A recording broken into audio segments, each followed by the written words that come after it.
Assalamualaikum warahmatullahi wabarakatuh. Saya Salma Yuli Syafia dengan NIM 2116040091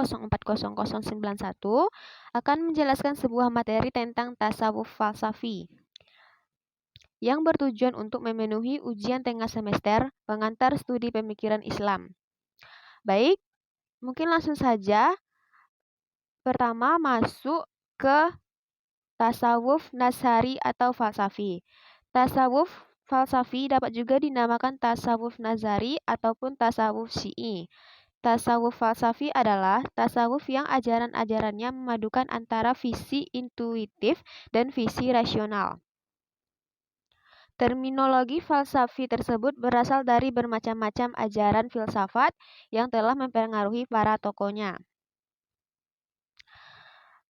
Selanjutnya, karakteristik khusus yang dimiliki tasawuf falsafi yang membedakan dengan tasawuf yang lainnya adalah: pertama, tasawuf falsafi banyak mengkonsepsikan pemahaman ajarannya dengan menggabungkan antara pemikiran rasional, filosofis, dan perasaan atau zauq. Yang kedua, seperti halnya tasawuf lain, tasawuf falsafi didasarkan pada latihan-latihan rohaniyah atau rikadiyah yang dimaksudkan untuk peningkatan moral dan mencapai kebahagiaan. Yang ketiga, tasawuf falsafi memandang ilmunialis sebagai metode untuk mengetahui berbagai hakikat realitas yang menganut untuk mencapai dengan fana. Tasawuf falsafi selalu menyamarkan ungkapan-ungkapan tentang hakikat realitas dengan berbagai simbol atau terminologi. Yang kedua, tokoh tasawuf nazari atau falsafi dan ajarannya. Tokoh-tokoh tasawuf falsafi antara lain Abu Yazid Al-Bustami, terus Al-Hajjaj, terus Ibnu Arabi, Al-Jilli, Ibnu Sabi'in, dan Ibnu Masarah. Para sufi ini memiliki teori-teori atau ajaran-ajaran yang berbeda dalam menggambarkan tingkah laku manusia dengan Tuhannya.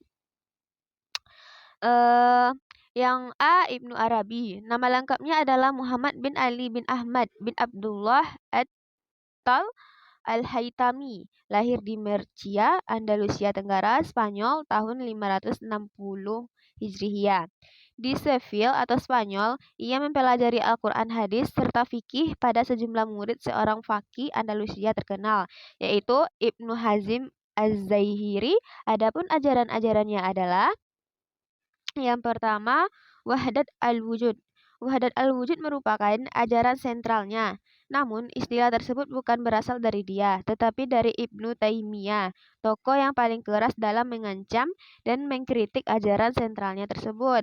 Yang kedua, Hakikah Muhaddiyah.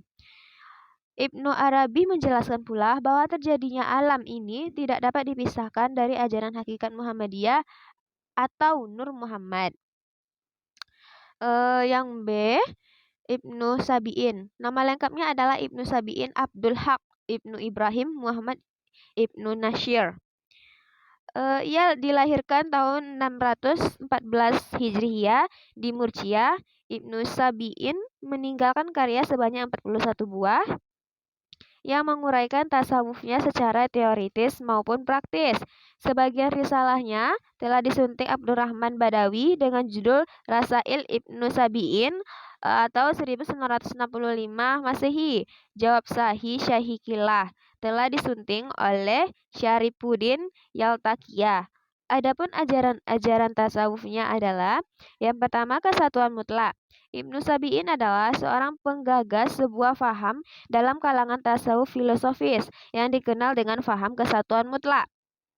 Disebut paham kesatuan mutlak karena paham ini berbeda dari paham-paham tasawuf yang memberi ruang lingkup pada pendapat-pendapat tentang hal yang mungkin dalam suatu bentuk.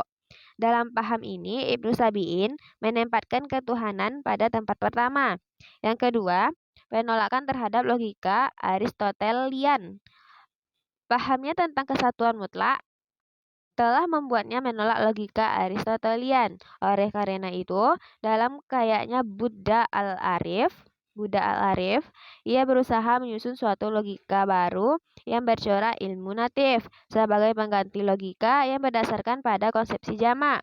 Di antara kesimpulan-kesimpulan penting Ibnu Sabi'in dengan logikanya adalah realitas-realitas logika itu alamiah adanya dalam jiwa manusia. Dan keenam kata logika yaitu genus, spesies, difference, propes, kidens, person yang memberi kesan adanya wujud yang jamak hanya sekedar ilusi sementara. Yang C. Abdul Karim Al-Jili. Nama lengkapnya adalah Abdul Karim bin Ibrahim Al-Jili. Ia lahir pada tahun 1365 Masehi di Jilah atau Gilan, sebuah provinsi di sebelah selatan Kasvia, dan wafat pada tahun 1417. Beberapa pendapat Al-Jili mengenai konsep ajaran tasawufnya atau insan kamil adalah: yang pertama, nama-nama dan sifat-sifat ilahiyah. Pada dasarnya merupakan milik ihsan kamil sebagai sesuatu kemestian yang inheren dengan esensinya sebagai sifat, dan nama-nama tersebut tidak memiliki tempat terwujud, melainkan insan kamil. Yang kedua, penumpangan hubungan Tuhan dengan insan kamil, yaitu bagikan cermin yang seorang tidak akan dapat melihat bentuk dirinya kecuali dengan menggunakan cermin itu. Yang ketiga, duplikasi al-kamal atau kesempurnaan adalah sama, semua dimiliki oleh manusia. Al-kamal dalam konsep Al-Jili mungkin dimiliki oleh manusia secara profesional dan mungkin pula secara aktual, seperti yang terdapat dalam para wali dan para nabi meskipun dalam intensitas yang berbeda. Selanjutnya yang D, Ibnu Masarah. Nama lengkapnya adalah Muhammad bin Abdullah bin Masarah. Ia merupakan salah seorang sufi sekaligus filosof dari Andalusia.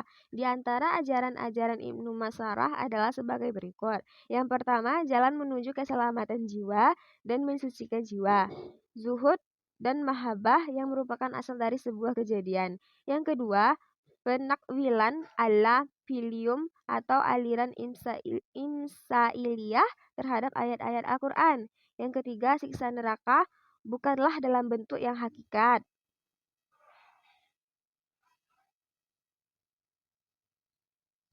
Baik, terima kasih.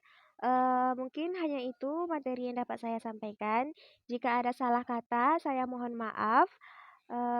Saya akhiri dengan Assalamualaikum warahmatullahi wabarakatuh.